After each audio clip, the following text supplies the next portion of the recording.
Okay, so for our next speaker, I would like to introduce Miss Cornelia Baumbuch from Berlin. Cornelia is our partner, Elvira Angel partner in Berlin, and has an independent office in Berlin. And she's experienced tax consulting and certified international tax consulting, which is a new certification, somewhat new in Germany and very specialized. So, Cornelia, please enlighten us. Does anybody heard of Berliner Currywurst? Yeah.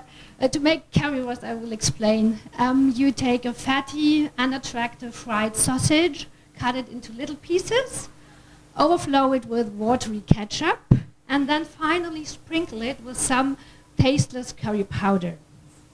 So Berliners are very proud of their currywurst, indeed, and there are even fights about who invented it.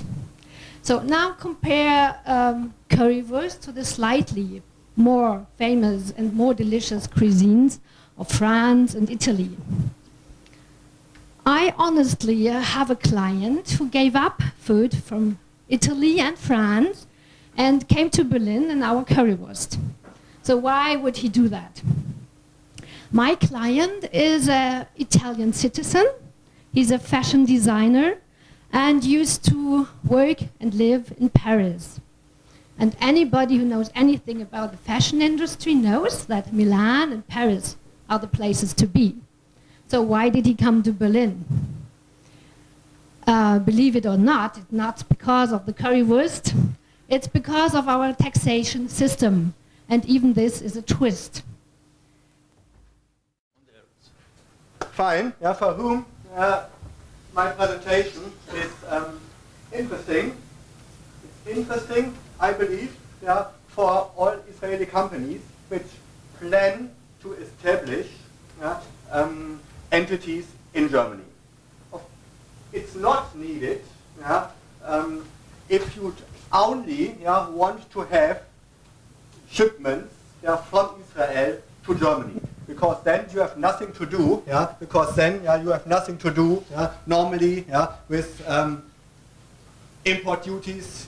Nothing to do with VAT questions in Germany, because this is then the problem of the importer, of the German importer, who pays the duties, and you have the shipments. One exception is if you deliver with DDP Incoterm, of course, because then you have to pay the duties. DDP means you pay the duties paid from the deliverer, but this always causes problems, and this is an exception.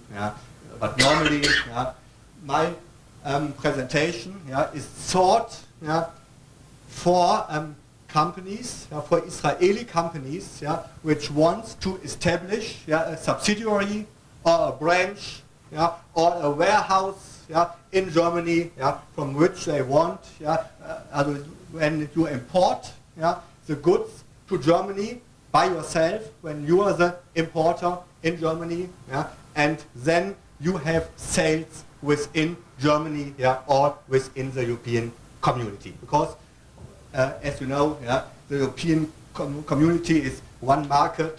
When you import goods to one country, then you are free to sell the goods within the whole European Union.